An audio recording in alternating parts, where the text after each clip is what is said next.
Hello mga mare, baklang maasim, baklang tsaka, at baklang may putok. Mga mare, in-invite nga ako mag-judge sa Miss Gay Queen of the League 2025 nga mga bakla. Dito lang ito sa Aurora mga mare. Yes mga mare, Barangay Dalig Kalinga mga mare. Hindi naman halata mga mare na pinaghandaan ni bakla. Yes mga mare, pinaghandaan ko talaga ang outfit na to, ilaban na natin yan. Ang tagal kong hindi nag-judge mga mare sa mga Miss Gay. Pag Miss Gay ang pinag-uusapan, gustong gusto ko yan mga bakla. Kasama ko nga pala dyan si Maring Robbie at si Ma'am Rona. Maaga ang mga call time bakla, pero pagdating namin, wala pang tao, tawa kami ng tawa. Mga bakla, yung tablecloth, kakulay ng aking outfit. Hoy! Hindi mo naman sinabi, Maring Aubrey, na yung tablecloth is yellow pala. At ito nga ang pageant organizer, mga mare, si Maring Aubrey Villanueva of Burgos, kumikilos. Kaya nga sabi ni Maring Aubrey, sa sobrang aga namin, tumambay muna ang mga bakla sa taas. At nagpre-prepare pa ang mga ibang kandidata, mga bakla. Napaaga ata ang dating namin, mga mare. Pero yung mga ibang judge, mas maaga, mga mare. Kaninang madaling araw pa daw sila dyan. Ayan nga, mga bakla, nilarush na nila ang mga numbers dahil hindi pa daw nagawa. Sila pa lang ang nakita kong candidates, yung iba hindi ko pa alam kung nasaan sila, mga bakla. Excited much na akong makita ang mga bakla dahil nakakamiss mag-judge sa mga pala ang host natin, si Ninang AJ, at yan, nag-start na si Kapitan. Ibig sabihin, pag nagsalita si Kapitan, mag-i-start na ang pageant, mga bakla. Hindi ko ba alam, mga bakla, bigla na lang dumami ang mga tao. Kaya hindi ko maiwasan ang magganda-gandahan, mga bakla. At bago palabasin ang candidates, may pasayaw si Kapitan, nakakaloka, mga bakla. After ng sayawan, labas na mga candidates.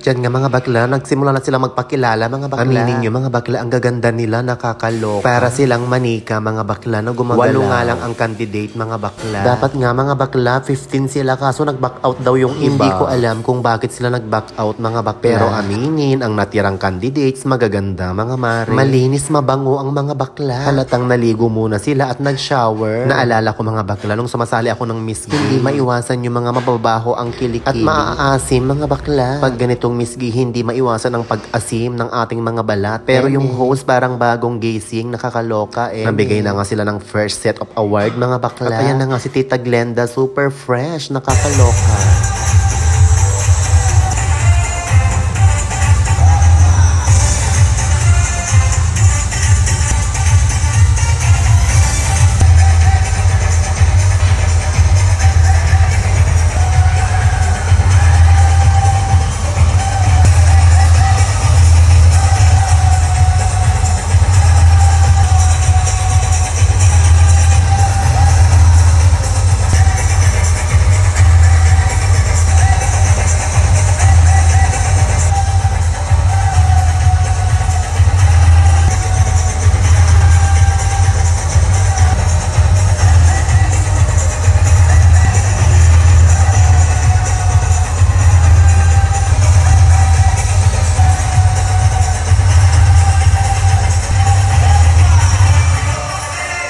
Ayan mga bakla, natapos na nga ang casual wear. Pasabog ang mga casual na mga bakla. Pinaghandaan nila, mga mare. O, diba? Kabog ang mga casual na mga bakla. Naramdaman ata nila ang gutom namin, kaya namigay na sila ng merienda, mga bakla. Maraming salamat, Kapitan, sa okay laki at inipit. Mga bakla, wala pa tayo sa last part. Nasa exciting part pa lang tayo, mga bakla. Abangan nyo ang part 2 dahil susunod na ang talent portion, mga bakla. Salamat sa panonood. Hello mga mare! Welcome back mga bakla. Ito na nga ang part 2 ng ating Miss Gay. At ito nga ang talent portion, mga Hindi bakla. Ko nga alam mga bakla kung anong sinasayaw niya, At pasok, number 2. Ayan na nga si bakla, ganda-gandahan lang ang talent niya. At may patambling pa nga ang bakla. Hoy, nakakaloka. Alam niyo mga bakla, nung ako ang sumasali, hindi ko talent ang sumayaw dahil hindi ako marunong, mga mare. Ganda-gandahan lang ako noon, mga mare. Hoy, naloka naman ako sa'yo, bakla. Nakakaloka si bakla, best in tumbling. Ilaban mo yan, bakla, hanggang mabalian ka ng buto, Ito na nga si bakla. Akala ko, tutula siya. Yun pala, mga bakla, kakanta din siya. Pakinggan nyo, mga bakla. Nakakaloka din ang talent niya.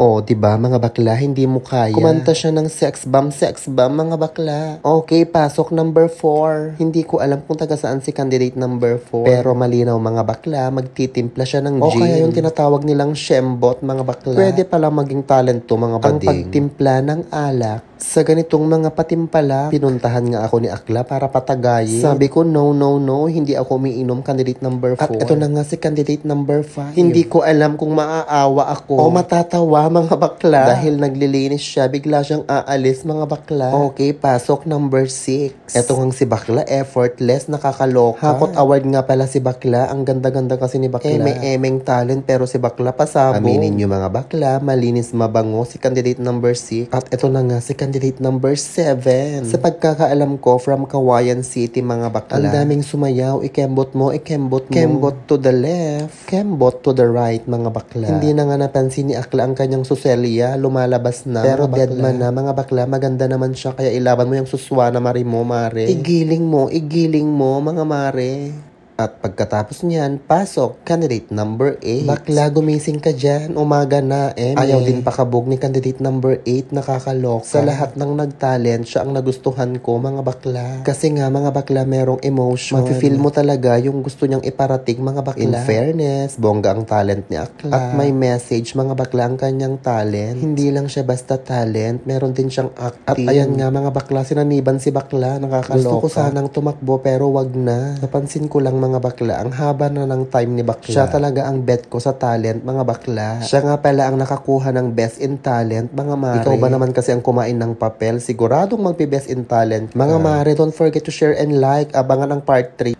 Hello mga mare. Ito na nga mga bakla ang part 3. Ang swimsuit competition. Alam ko naman mga bakla ito ang inaabangan nyo. At inaabangan ng mga otokong manyakis. Ang dami kang nakisigawang mga lalaki. Mga bakla. Ang ganda kasi ng katawan ni candidate number 1. Nakakaloka mga bakla. At ito na nga si number 2. Paso. May pa-surprise nga si bakla. Nakakaloka. At bugs. Ayun na nga si bakla. Babaehan din si bakla mga mare. Lumalaban ang kanyang white swimsuit. O mga bakla, walang edit-edit yan ha. Raw video mga bakla. Walang filter yan mga bakla. Makikita mo talaga ang mga sem-sem sa personal. At ito na nga si candidate number 3. Diba? Katawan pa lang pasabog. Ganyan din ang katawan ko nung 12 years old ako mga bakla. Ayaw din pakabog ng lola mo. Lumalaban ang swimsuit mga bakla, nakakaloka. Pero in fairness mga bakla, ang ganda ng katawan ni bakla. At ito na nga mga bakla, pasok number 4. Feeling ko si candidate number 4 yung pinakabata mga bakla. Kasi nga naman mga bakla, makikita mo sa katawan. Fresh mga bakla, batang bata. Sabi ko nga kay Akla, wag siyang kumakaya. Baka sumilip at lumipad si Junjun. Hindi ko nga alam sa mga baklang to kung paano sila nagtatago ng mga nota. Lalo na si bakla. May pa-surprise na naman ang mga bakla. At ayun na nga, na-surprise ang mga tao. Nagsihiyawan sila. Nagsigawan ang mga tao, mga bakla. Paano ba naman kasi mga mare, ang ganda ng katawan ni bakla. Parang katawan ng babae, nakakaloka. In fairness, walang retoke yan. All natural. Siguro gifted talaga si bakla sa kanyang katawan. Konting pills lang yan, mga bakla. Hindi nga siya nagpatalo, mga bakla. Nag-show siya sa mga tao. Umiyaw ang mga tao dahil inikot ni bakla ang court, nakakaloka.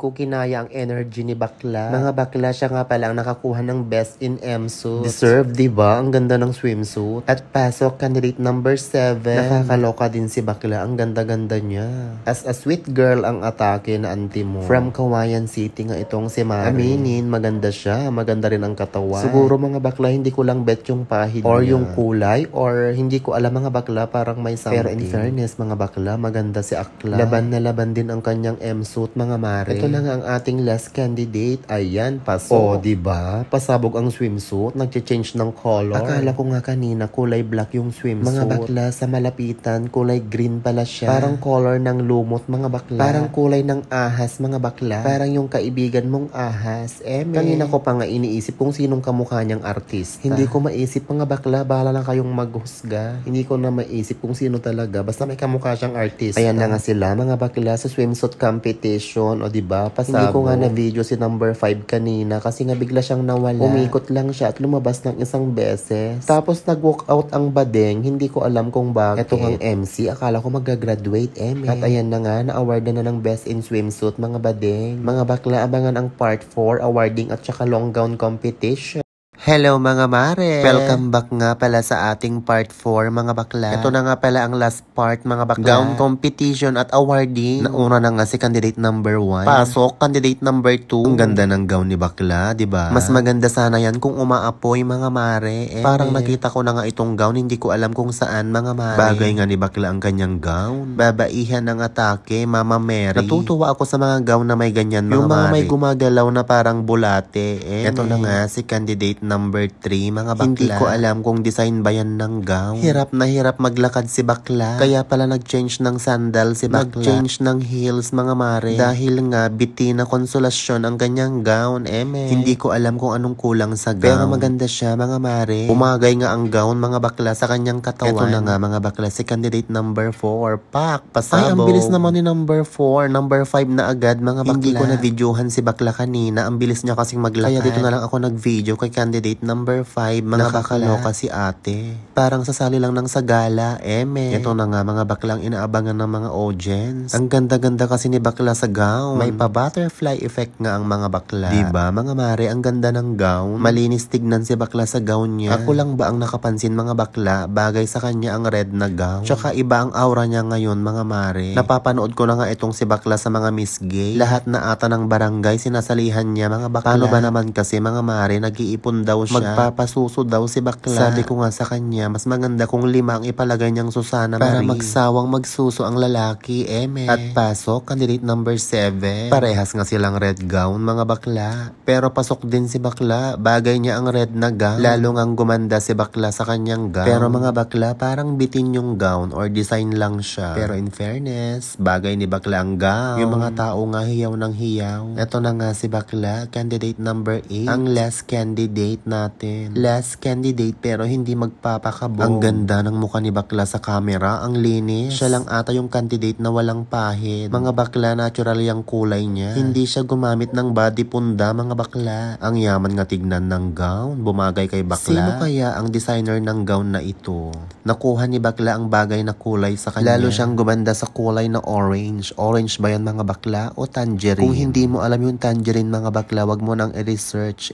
Pasabog, di ba mga bakla? Kaya naman walang duda mga bakla. Siya ang nakakuha ng best in long gown. At ayan na nga mga bakla, tapos na silang magrampa sa gown competition. Awarding na nga mga bakla ng top 5. Kinakabahan na nga sila kung sino ang papasok sa Magic 5. At yung host natin, cum laude. Para kasi siyang nakatoga mga bakla. Pero in fairness, shout out kay Ninang AJ. Ang ganda-ganda mo kagabi. Ayan na nga ang mga bakla, todo dibdiban ang laban. Kinakabahan na nga sila kung sino ang mga papasok mga bakla. Yung dalawa sa gilid nagchichismisan. Ayan na nga mga bakla, meron ng top 5. 8 lang sila pero may top 5 mga bakla laro. At yung dalawang candidate nagpalitan ng hikaw. Tama nga naman sila, dapat yung red na hikaw sa kabila. Dahil nga red naman ang gown ni bakla, nakakaloka sa kayo. Sa mismong awarding pa talaga kayo nagpalit ng hikaw mga bakla. At yan na nga mga bakla, 4th runner-up nga pala si candidate number 7. At 3rd runner-up nga pala si candidate number 3. Syempre mga bakla, mag-a-award na tayo ng 2nd runner-up. Mga bakla, maganda ba yung suot ko? Feeling ko kasi mga bakla, hindi ko bagay ang color yellow. Comment yes naman mga bakla kung bagay ko ang color yellow. Diba mga bakla, fresh na fresh pa rin naman kahit patapos na ang pageant. At ito na nga mga bakla, announcement of winner na. Sa tingin nyo mga bakla, sino ang nanalo? Yes mga mare, tama ka, si candidate number 6 nga ang nanalo. At si candidate number 8 naman ang first runner-up. Hindi ko alam mga bakla kung magkano ang prizes nila. Basta ang alam ko sa title 5 quit mga bakla, not bad. Ayan na nga si title, kinokoronahan na siya mga bakla. Si bakla nga ang bata-bata pa, napakadami niya ng sinasalihang konti. At hindi nga nalalaglag si bakla, pasuklat na siya ng top 5 mga bade. Diba? Si bakla may pampasuso na